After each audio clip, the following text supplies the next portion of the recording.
Bueno, ahora vamos a meditar el artículo tercero sobre el don de entendimiento, lo estamos viendo todos estos días.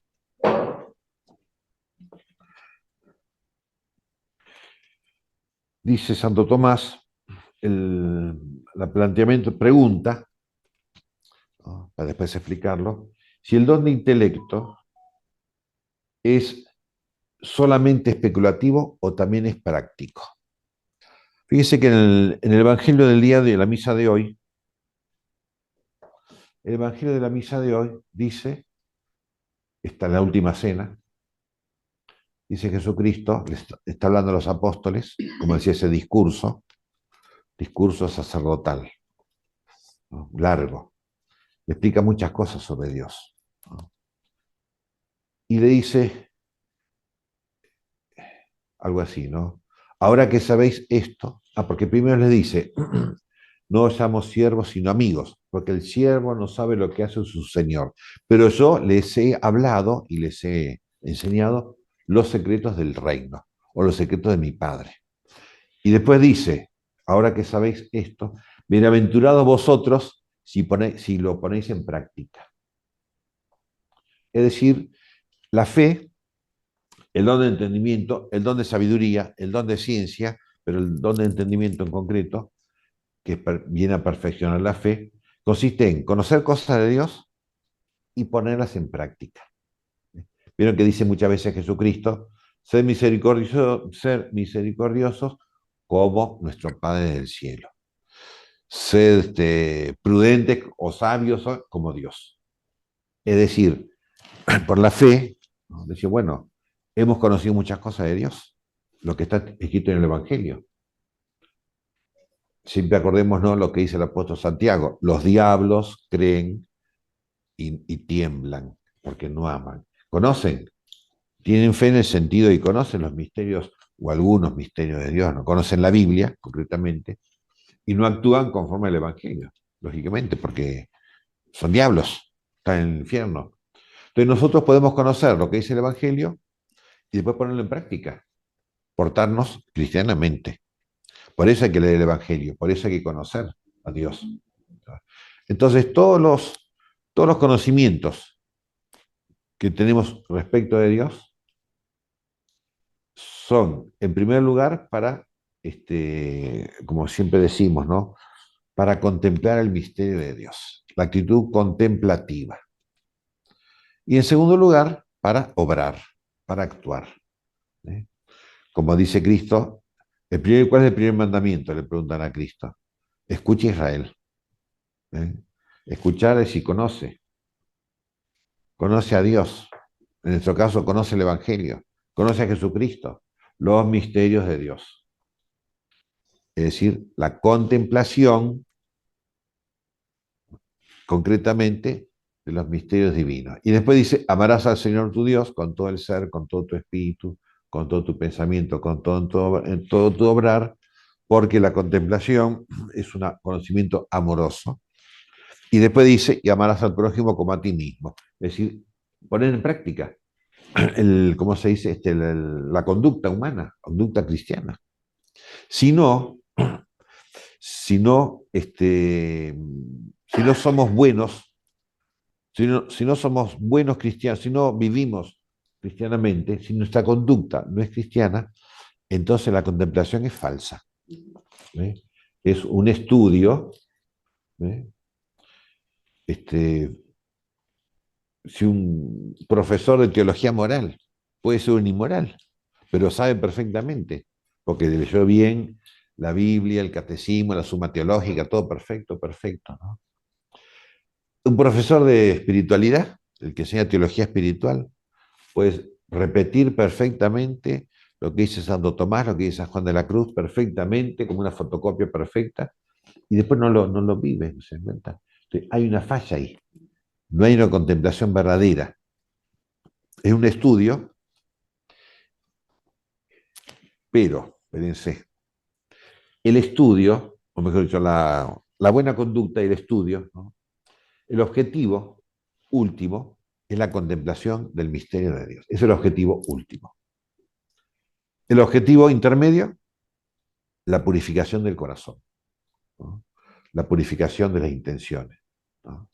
Y por eso entonces, portarse bien, portarse cristianamente, actuar cristianamente, la purificación de las pasiones, ¿no?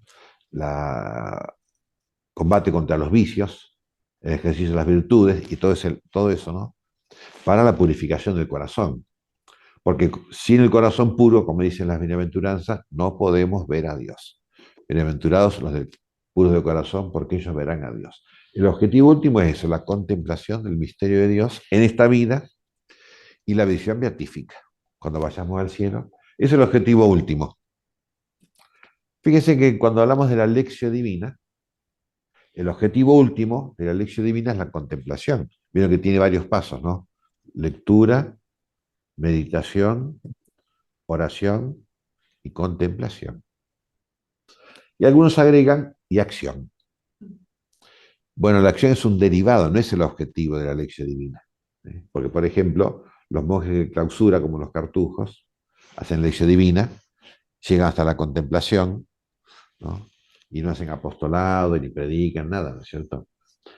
También la predicación es un desborde de la contemplación hacia los demás, está muy bien, pero el objetivo es la contemplación del misterio de Dios. Pero las dos cosas, por eso dice Cristo, ahora que sabéis esto, todo lo que dijo Jesucristo a lo largo de toda la vida y en la última cena, bienaventurados si lo ponéis en práctica. Falta eso, para que la contemplación sea verdadera. ¿Qué dice, hermano? O sea, es como una retroalimentación, digo, la prueba de que la contemplación es verdadera es el obrar cristianamente, Sí, pero a la vez, ese obrar cristianamente tiene como fin la la contemplación, contemplación. claro. El objetivo último siempre es la contemplación, en esta vida y por supuesto en la otra. Pero ese es el objetivo. Entonces, la fe, como decíamos siempre, ¿no? El don de intelecto viene a perfeccionar la fe, ¿no es cierto? Entonces, la fe consiste en conocer cosas y en actuar, y ponerlas por obra.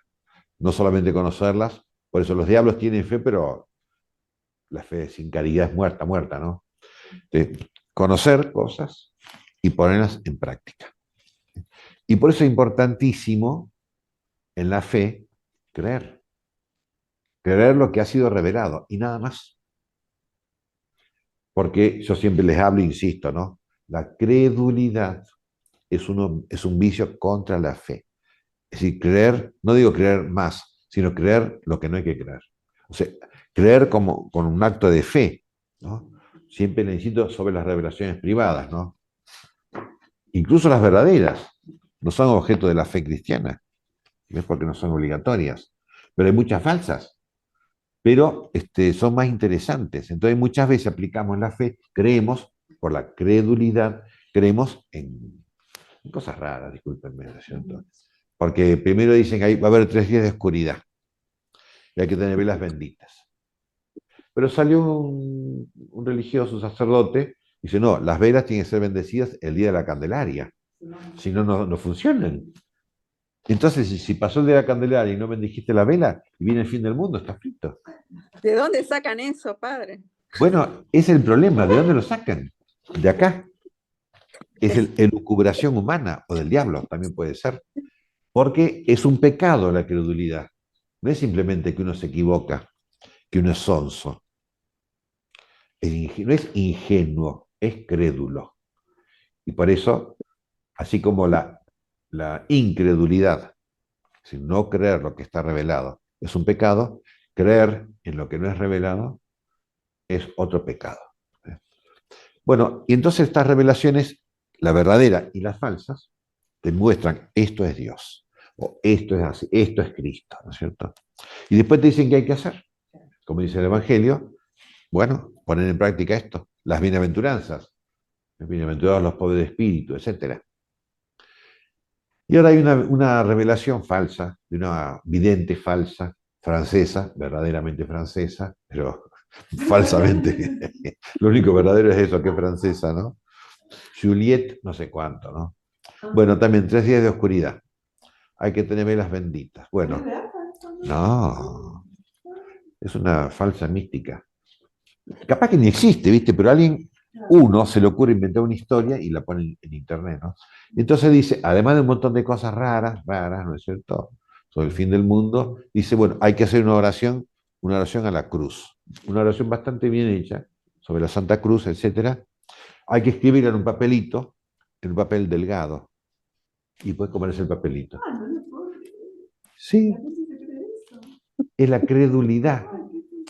Pero a lo que voy, sí, ¿viste? La credulidad es una soncera, que me disculpen, ¿no es cierto?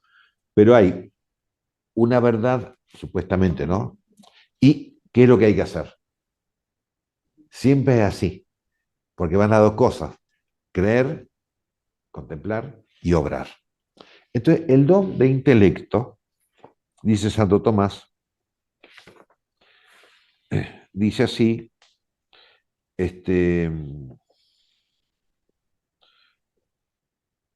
el don de entendimiento no trata solamente sobre las cosas que de forma directa y principal incumben a la fe. Porque decíamos, el don de intelecto es una perfección de la fe. ¿Por qué? Porque es una intuición intelectual inspirada por Dios, ¿no es cierto? Una luz divina, una contemplación infusa de algunos de los misterios divinos, supongamos la Trinidad, la Eucaristía, ¿no? No razonada o no explicada, mejor dicho. La fe es un conocimiento no intuitivo, sino explicado. Lo leemos en el catecismo y hay que aprenderlo. Después la catequista nos explica, ¿no es cierto? Hay toda una explicación y lo creemos eso. Tan es así que sobre la Eucaristía,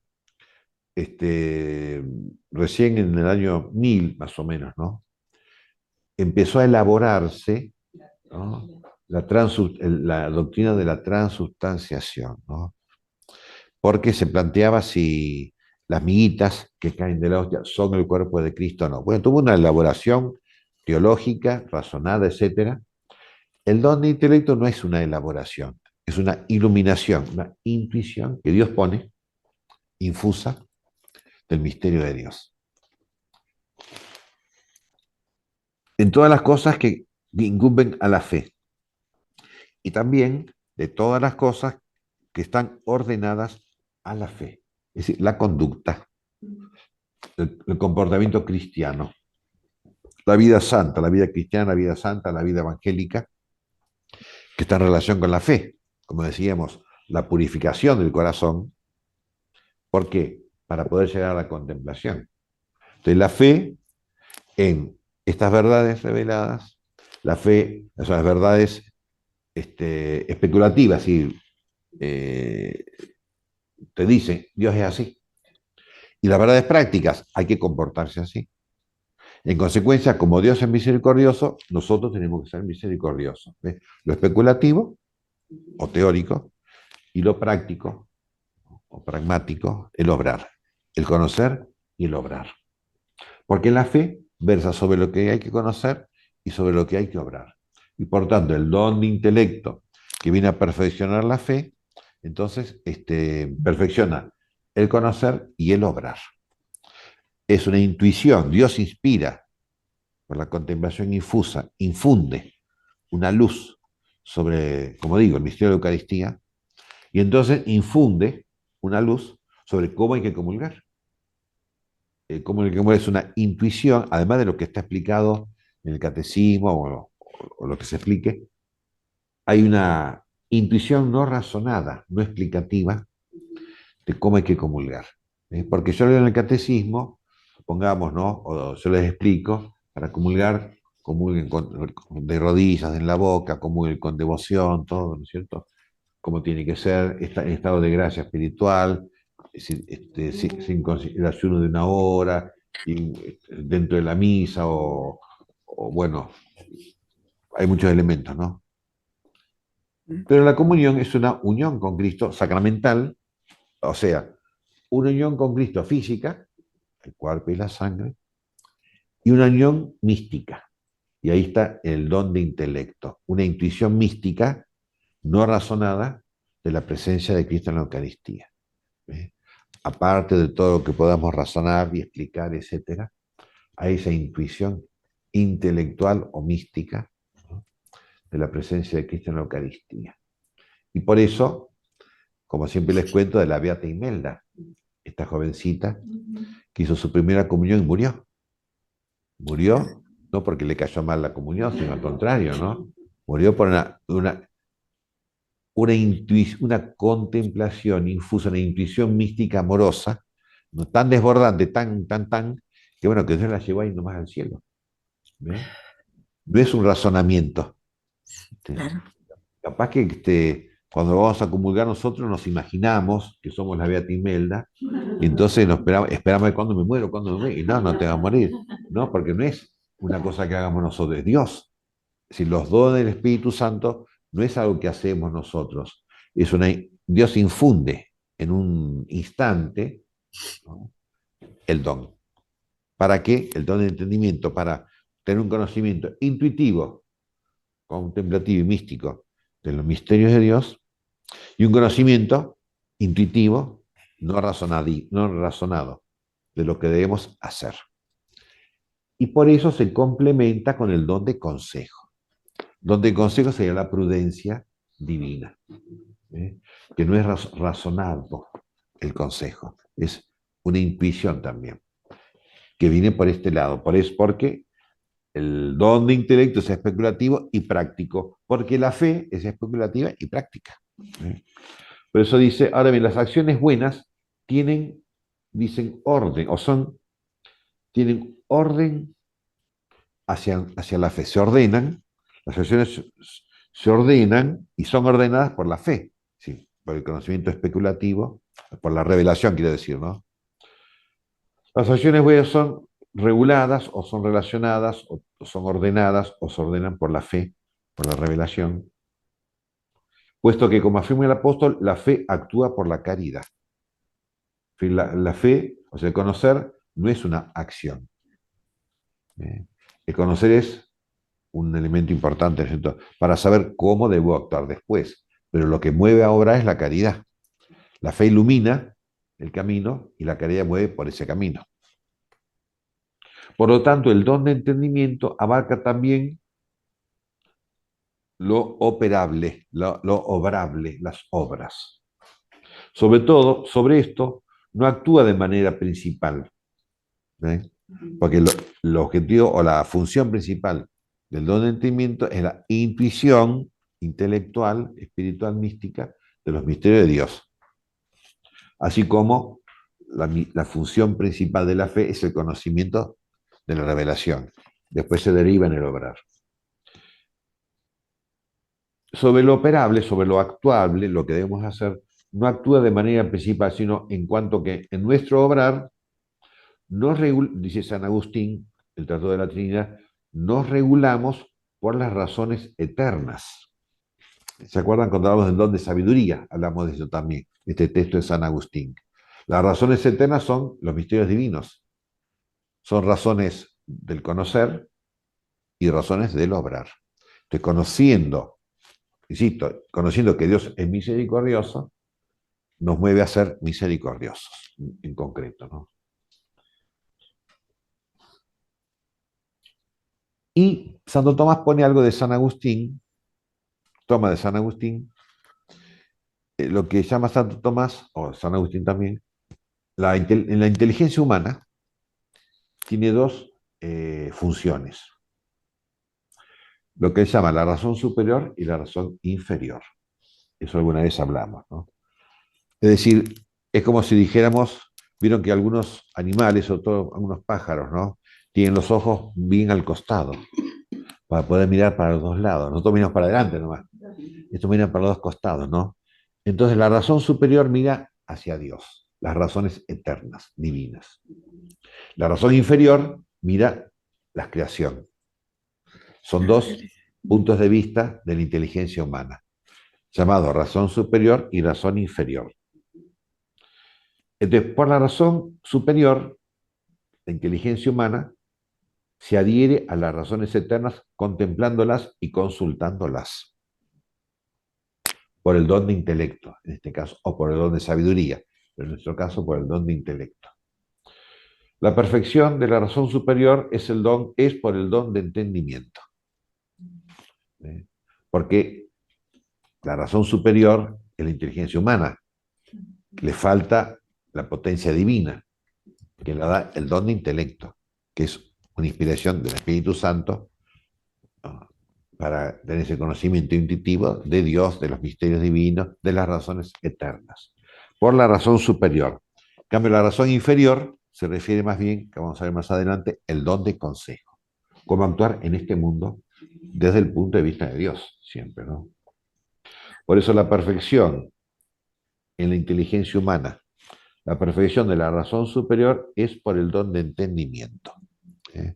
Por la fe, y además, o más aún, por el don de entendimiento. Acuérdense siempre que las virtudes teologales son virtudes que actúan humanamente. Porque la fe, bueno, yo creo y razono, y pienso, y leo. Hay una acción humana. Los dones del Espíritu Santo son una acción divina. Entonces, si yo tengo fe y ejercito la fe, ¿no?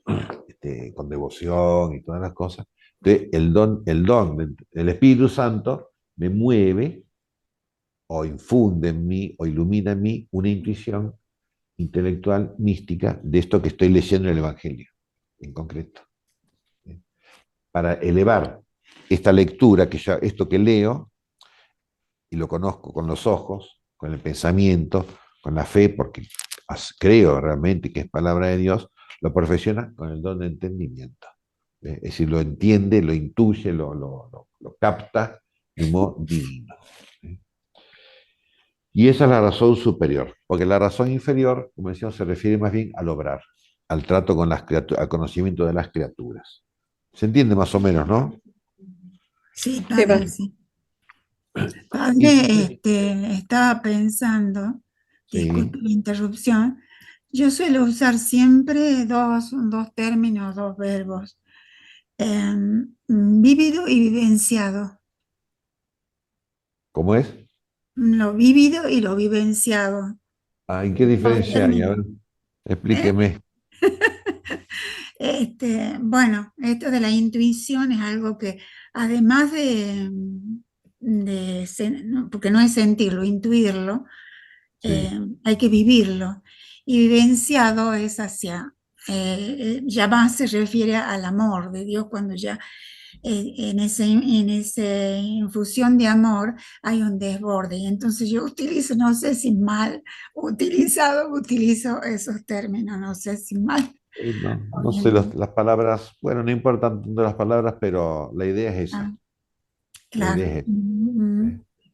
Porque, acuérdense siempre, los diablos creen en Dios y no lo aman, por tanto, no tienen los dones del Espíritu Santo, No, y y por no tanto vive. tienen conocimiento intuitivo angélico y no Claro, intuitivo divino, claro. que es distinto. Ellos tampoco razonan, Eso es inferior a nuestro conocimiento por la fe más los dones, claro, pero por los por dones. los dones del Espíritu Santo, porque en nosotros la fe es la fe sobrenatural. En ellos, en los diablos, la fe es una fe angélica, Claro. natural angélica, Ujú. por su inteligencia Porque son potente. más, claro, Pero en nosotros la fe es sobrenatural, claro. en el sentido es superior a nosotros. Aunque el modo de entender en el diablo, que es un ángel, es más perfecto que nosotros. El modo de entender, la captación de las verdades, pero más el don de intelecto en nosotros, superamos infinitamente a los diablos. No a los ángeles, pero sí a los diablos. Y en la eternidad eso va a ser progresivo, es decir, cada vez vamos avanzando más. Bueno, en la Como teoría Trump. no sé cómo va a ser. No, todavía no sé. Pero, pero no, porque todo esto de la vida espiritual, todo lo que estamos viendo, depende siempre de la caridad, del amor. Con qué intensidad, con qué fervor amamos a Dios y al prójimo. Y el día en que muramos, al morir, queda, Ahí. claro, en ese grado de fervor, de devoción. No, después no podemos aumentar. Entonces tampoco aumenta el conocimiento, no sé. Es como en ese momento, por eso hay que morir amando a Dios, un acto de amor a Dios, muy fervoroso. Después dice, Las obras que puede realizar el hombre consideradas en sí mismas no gozan de excelencia alguna. Son humanas, ante Dios, ¿viste? Valen bastante poco, unos centavos nada más.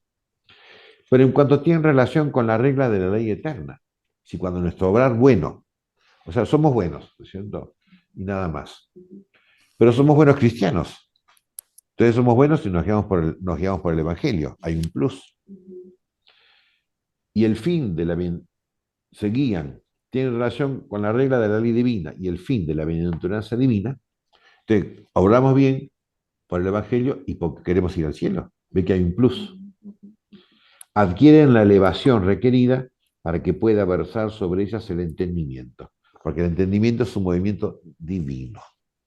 Si el Espíritu Santo, con sus dones, nos hace divinos. Eso es lo que vale, ¿no? Lo otro que hace el Espíritu Santo, los carismas famosos y todo eso, bueno, es como si dijéramos, como un entretenimiento, pero no santifican. En cambio, los dones sí santifican. Claro. Lo que da su dignidad al don de entendimiento es el hecho de considerar las realidades eternas. Eso es lo grande del entendimiento. En cambio, el don de consejo, después de considerar las verdades eternas, se refiere inmediatamente o primariamente al obrar, bajo la luz divina. No solo en lo que son en sí mismas, sino también en cuanto a regla de los actos humanos. Y por último dice, la regla de los actos humanos es la razón humana, inteligencia que Dios nos ha dado, la luz de la inteligencia, la astucia, que en uno se convierte, como dice Martín Fierro, en uno se convierte en prudencia y en otros picardía. Pero es la inteligencia. La regla de los actos humanos es la razón humana y la ley eterna. Entonces sí, el Evangelio en concreto. Ahora bien, la ley eterna excede a la razón natural, está por encima, infinitamente. Por eso, tal conocimiento de los actos humanos, en cuanto regulados por la ley eterna, por el don de entendimiento, excede la razón natural y por lo tanto, ese conocimiento excesivo o excedente o superior necesita de la luz sobrenatural del don del Espíritu Santo. Y por eso, en la prudencia, por ejemplo, que es lo concreto del obrar humano, en la prudencia uno puede obrar muy bien, pero uno puede obrar guiado por el don de intelecto y el don de consejo y hacer una obra que a la prudencia humana parece imprudente, como los mártires. El martirio de los mártires es imprudente, porque si dicen no creo en Cristo, se salvan de que los maten, pero no se van al cielo. Entonces prefirieron irse al cielo y que los mataran antes que negar a Cristo. Entonces, es imprudente, porque pierden la vida, pero ganan el cielo y por tanto es más que prudente, es súper prudente. Bueno, una pregunta, Carmenita, hermana Sarena. ¿Cómo se relacionaría esto con, o si tiene algo que ver, Sí. con el sensus fidei? El sensus fidei o sensus fidelium es un instinto espiritual por la fe. Y el don de intelecto viene a perfeccionar la fe. ¿Qué quiere decir? El sensus fidei, ¿no? Las verdades de la fe, ¿no? Por ejemplo, María es la Madre de Dios, ¿no es cierto? María es inmaculada. En la catolicidad, es decir, la universalidad de la Iglesia, a lo largo de los siglos, 20 siglos, y en todo el planeta, es decir, todos los cristianos, siempre y en todo lugar, creyeron que María es inmaculada. Es el sensus fidei, un instinto espiritual que es inspirado por Dios. Es el Espíritu Santo, lo hace por el don de intelecto. Porque eso no está en el Evangelio. Pero se deriva del Evangelio, ¿no? Entonces, desde el principio, ¿viste? Los santos padres, los primeros santos, los obispos, pensaron María es inmaculada, ¿viste? Hasta el día de hoy. Eso es sensus fidelium o sensus fide, un instinto universal, no de un grupito, no de mis amigos, porque uno es así, ¿viste? El grupo mío piensa, ese es sensus fidei y lo declaramos dogma. No, es universal. En los 20 siglos. digo, yo no sé, es como una actuación del don de intelecto así en todos los cristianos Sí, o es otra porque, cosa. Nada no, que no, ver. porque la gracia santificante que recibimos en el bautismo Ujú, nos da las virtudes infusas y los dones del Espíritu Santo. Es decir, todos los que estamos en gracia, si vivimos en gracia de Dios, tenemos el don de intelecto actuando, o actuando cuando quiere Dios, ¿no? Cuando quiere el Espíritu Santo, ¿no? Entonces, sensus fidei o sensus fidelium, ese consenso instintivo, no hay una explicación, un catecismo, ¿no? Un consenso instintivo o intuitivo, como digo, a lo largo de los siglos y en todos los cristianos en todo el planeta Tierra. ujú. ¿Eh? Y eso, al ser el consenso, nos da pie a decir, bueno, esto es una verdad revelada, una verdad divina. ¿Eh? La Inmaculada Concepción de María, la Asunción de María a los cielos también. ¿Eh? Que Cristo es Dios. No es que la definición de los dogmas, hablando de que Cristo es Dios o no es Dios, ¿no? Este año se cumplen 1700 años del Concilio de Nicea, porque había un sacerdote arrio que se le ocurrió decir que Cristo no es Dios. ¿Y cómo que no es Dios? Entonces se reúnen en Nicea, que es cerca, hoy lo que hoy día es Turquía, cerca de Estambul, Constantinopla, ¿no?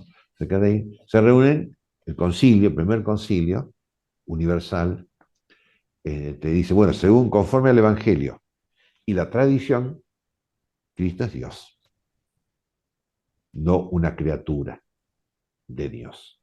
¿Eh? Entonces, cuando apareció un fulano que está contra el sensus fidei, contra el consenso de la fe, con este instinto espiritual de la fe de los cristianos de todo el planeta y de todos los siglos, aparece uno, hace falta un concilio o lo que fuera, para decir, no, está equivocado, porque el sensus fidei es conforme al Evangelio y a la santa tradición.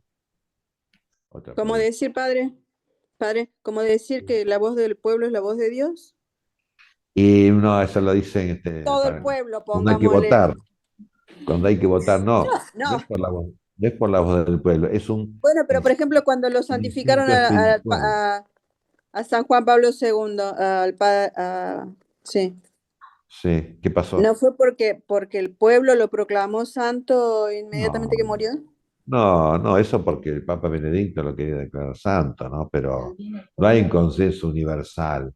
Al contrario, cuando se planteó de la beatificación de Juan Pablo II, hubo muchas quejas en muchos lugares del mundo. Lo mismo con Escrivá de Balaguer, hubo muchas quejas. No hay un consenso universal, un sensus fidei. Hay una declaración del Papa por otros motivos, no por el sensus fidei. ¿Eh? Pero los dogmas coinciden o no coinciden, ¿no? Como decía el Concilio de Nicea, conforme al Evangelio y la tradición, es el sensus fidei. ¿Eh? Porque todos los cristianos en todo el planeta, excepto Arrio y sus discípulos, todos pensaban que Jesús es Dios. Entonces, para corregir ese error, se reúne el... Pero, Incluso, incluso cuando esa parte que dice que muchos eran arrianos y, digamos, bueno, por eso fue el claro, concilio de Nicea. que no es, digamos, no es No es la mayoría, cantidad, no es la mayoría. cantidad. Claro, en la política los votos son por cantidad, el 55%. Eso ganaron. Pero acá no se trata de ganar una elección, se trata de descubrir el sensus fidei. Entonces, con el arrianismo, muchísimos obispos, ¿no? Y eran arrianos, el emperador era arriano, ¿no es cierto? Y sin embargo, el Evangelio y la tradición, porque el sensus fidei es de la tradición, no es de los católicos que vivimos ahora, sino de todos los siglos. ¿Sí? Y en ese momento, en el año 300 y algo, con Arrio y el arrianismo en muchos lugares del cristianismo, ¿no? Fue un cambio en la tradición. Es decir, cortaron el sensus fidei que venía desde los apóstoles, lo tergiversaron. Y quedó un resto fiel, aunque sea poco, aunque sea la Y eso minoría. tenía el verdadero sentido. Claro, porque esos, como dice en el Concilio de Nicea, eran conforme al Evangelio y a la tradición. Y estos que eran mayoría, inmensa mayoría, iban contra el sensus fidei, contra el Evangelio y contra la tradición. Padre, ¿hay digamos, un límite así como Matemático. No. sí, como entre los dones? ¿Me entiende? No, los dones del Espíritu Santo trabajan todos juntos. Es un organismo, como un organismo humano, ¿viste? San Pablo usa mucho ese ejemplo para hablar de la iglesia, un cuerpo. Es un organismo, donde cada don cumple una función y entre todos hacen la salud del alma. Porque no sería fácil a veces decir, por ejemplo, en un santo, bueno, cosas más claras, bueno, esto fue la actuación del don de Sí. entendimiento, pero a veces hay cosas que no pueden ser Claro, varios, no. 2, 3. Sí, no hace falta, No hace si no se falta. puede definir, no lo define listo. Pero en algunos, como los mártires, se ve el don de fortaleza y el don de consejo. Por esa acción martirial. Pero sí están relacionados, bien organizados, ¿no? Como la psicología humana está también organizada. Las pasiones, las emociones, la inteligencia, la voluntad, los sentidos externos, sentidos internos, todo un organismo psicológico funciona bien. Cuando no funciona bien, estamos enfermos, ¿no? Y los dones del Espíritu Santo vienen a trabajar sobre las virtudes y por intermedio de las virtudes sobre el organismo psicológico humano. Muy bien, nuestro auxilio está en nombre del Señor. Que hizo el cielo y la tierra. La bendición de Dios Todopoderoso, Padre, Hijo y Espíritu Santo, descienda sobre vosotros y permanezca para siempre. Amén.